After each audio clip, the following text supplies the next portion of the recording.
The name of this video is Electrostatic Energy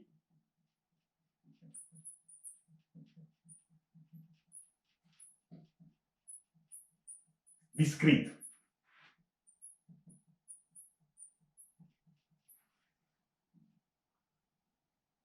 To begin, let us consider a particle, a point-like charged particle in space with charge small q2, which we move from a point capital Q2 prime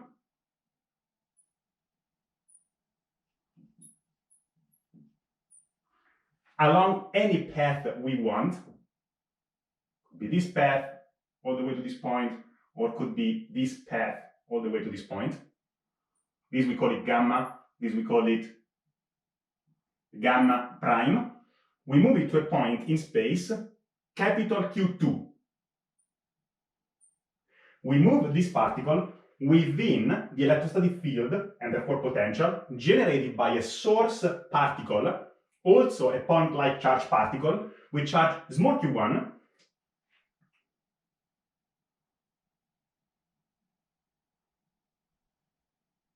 a point capital Q1, which is our source point. By moving Q2 along any of these paths, we eventually bring the particle at a distance vector R12. This is the distance between these two particles. Okay. By definition, the electrostatic energy for this simple discrete distribution, by definition, U, E stands for electrostatic energy, is equal to the work of the external forces, not of the internal forces. So it's the work of the external, let's call it X, just to make sure that it's not the same as this E. This is energy, this is electrostatic, and this is external. So it's the work of the external forces to bring Q2 from Q2 prime to Q2. All right. So I remind you that if we were computing the work of the internal forces, then the electrostatic the work would be the particle Q2 times the electrostatic potential due to 1, so V1, from the first point, Q2 prime, to the last point, Q2, so from the beginning to the end. But that is the work of the internal forces, whereas the work of the external forces is the test particle, which is small q2, bracket, the electrostatic potential. We are living in the potential due to 1, so capital V of 1, from the last point, the end point, which is capital Q2, minus the starting point, capital V, at capital Q2 prime. So this is the opposite of what we have done the other day in another video where we calculated the work due to the internal forces, the opposite of that.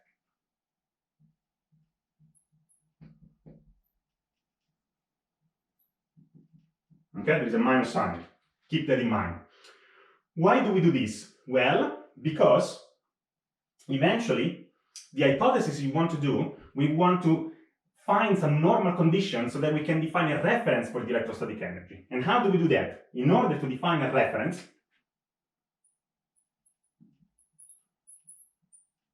we need to assume a configuration where the two particles Q1 and Q2 do not interact. When is it possible that these two particles do not interact? Well, this means that the distance R12 has to go to plus infinite. Under these conditions, we can rewrite the electrostatic energy UE for this simple system as Q2 bracket, the electrostatic potential again Q21 at point capital Q2, this remains right there, like this, minus the electrostatic potential V1, where at capital Q2 prime, that goes all the way to infinite, in the limit that goes to infinite. Assuming a normal conditions at infinity, as always, Green's functions,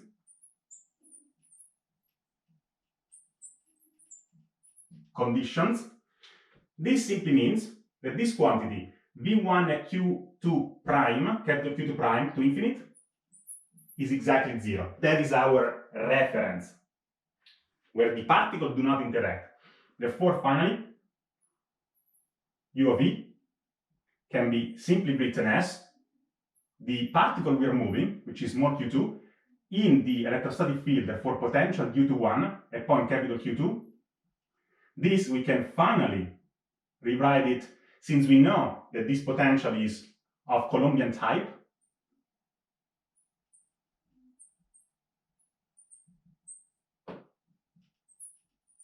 We can readily write this as 1 over 4 pi epsilon naught Q1 times Q2 divided by R12. This is our electrostatic energy on Q2 due to the field of Q1. This is quite important. Again, the electrostatic potential is a state function. V is a state function.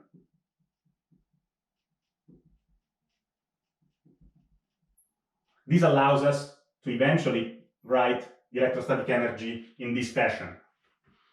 In particular, when the two particles Q1 and Q2 are opposite, they have opposite sign.